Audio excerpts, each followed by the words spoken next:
What's crackin', Skullbells TV? This is how I make hot and cold carnivore cubes. Yeah, you heard me correctly. Hot and cold carnivore cubes. If you're unfamiliar with the name, it's because I made it up like 5 seconds ago.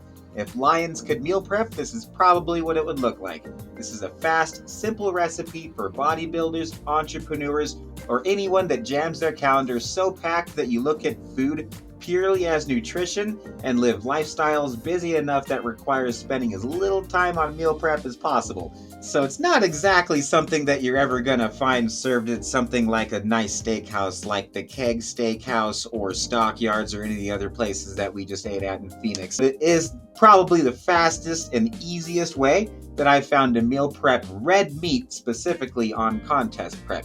It's cheap, anyone can afford it. It is essentially a straight up raw meat recipe.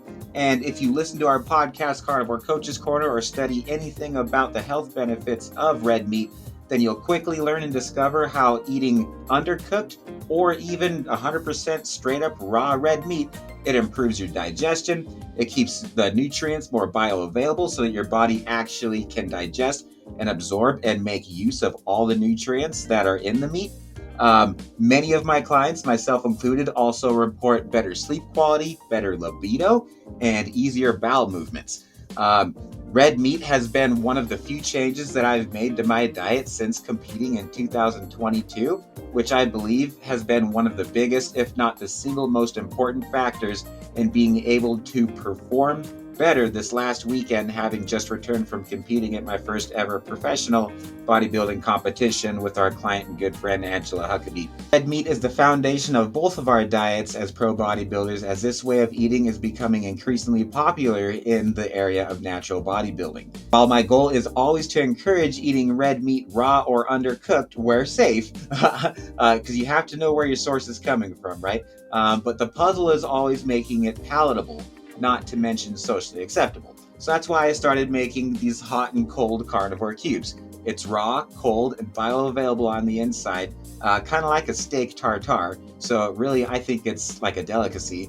And then the outside, after you air fry it, gets it nice and crispy. So if you have texture issues around raw meat, you should be just fine with these. The hot and cold combination, I think, is pretty awesome, and I think that you'll agree. The ingredients, all you're gonna need is, first and foremost, any ground meat of your choice. So red meat comes from an animal that has 4 or more stomachs. They're called ruminant animals, such as beef. That's primarily what I've been using. It's about 88% lean grass-fed beef from my parents' Black Angus cattle ranch, and they live 20 minutes away. Venison, I hunt for meat, not for trophies. I pose for trophies and I hunt for meat. Venison has beef beat on pretty much every single nutrient profile, and it's leaner than beef too, which is always helpful if you're really trying to get shredded for whatever reason. And of course, my coach Richard would always say to go for lamb if it's in your budget, because it has a better omega-3 to omega-6 fatty acid profile, and it's got beef beat on just about every micronutrient that you can think of if you look it up. In this video, I'm using ground venison from the coolest landlord ever, because his son totally shot a deer last week and was kind enough to drop off this pound of venison that you see me holding, along with some really, really good sausages. And so I was like, yeah, this needs to be the one that I use for the video. The only other things that you're going to need are sea salt. You don't have to get too picky about it. Any natural sea salt from your local grocery market will probably work just fine for this. If you want the best, go with Celtic sea salt or with Baja Gold salt. And remember, the goal is to get the edges nice and crispy, right? So finishing salts and really grainy salts like Malden sea salt are a good move on this one too. Optional fat source.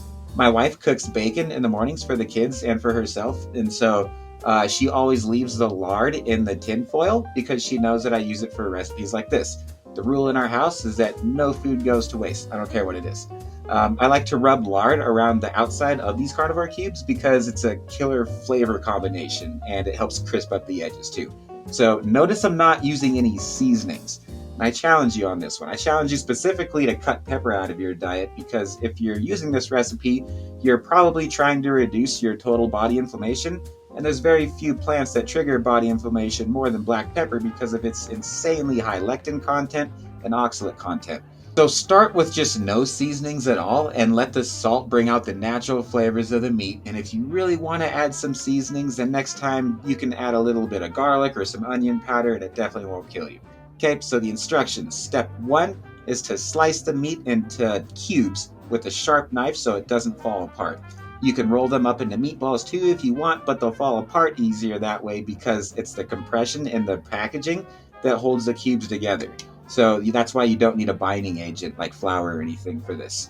So if you get too fancy with it, then you'll have to call them like hot and cold crumbling cubes instead of carnivore cubes.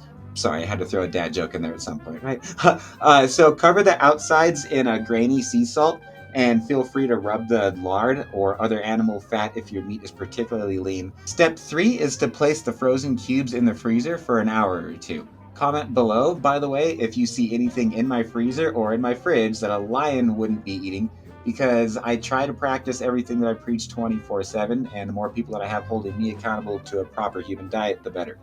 Step number 4 is to preheat your air fryer to a setting with high heat that you know will crisp up the edges. Ninja is our recommended brand for air fryers. We've been using ours for several times a day for years and have never had any issues with it. I'm going to put a link to the exact model that we use in the description below. It also seems to cook faster and crispier than competitors' brands. So I just hit the power button and then hit the mode button on the top left to select the sear crisp setting. And then I preheat that bad boy to maximum temperature, and I do not add the meat in until it is fully preheated. This is really, really key in keeping the inside cold and raw. Step number 5, remove the frozen cubes from your freezer and cook them for about 5 to 7 minutes, okay? You want to throw them in when it's already as hot as it can get. And if the thought of raw meat grosses you out, I totally feel that, so do this. Week 1, cook them for 7 to 10 minutes. Week number 2, cook them for 5 to 7 minutes. And then week number 3, challenge yourself to cook them for as little as possible so that the edges barely get crisped up and the inside is still cold, if not still frozen just a little bit. By that third week, or third phase rather, I know I've got it down perfectly when I cut them open and they're still frozen. And then after I take pictures of it and text it to all my clients, post it on Instagram with a health tip or a contest prep update or something, they're definitely not frozen by the time that I start eating them. So the result is maximum bioavailability and digestion from raw meat as nature or God or Darwin or whoever you believe in designed us to eat. Many of our ancestors, before grains entered our diet, didn't have the opportunity to cook their meat before they ate it. So once again, raw meat may not be the most popular health trend of 2024, but it is growing in popularity, and it certainly has been the foundation of a proper human diet since the beginning of mankind. For more on that, check out any of our award-winning Carnivore Coaches Corner podcast episodes, and there's a link in the description for our show. Cool. So enjoy. Let me know if you try it and how you like it and what kind of red meat you're using and if you end up doing anything differently.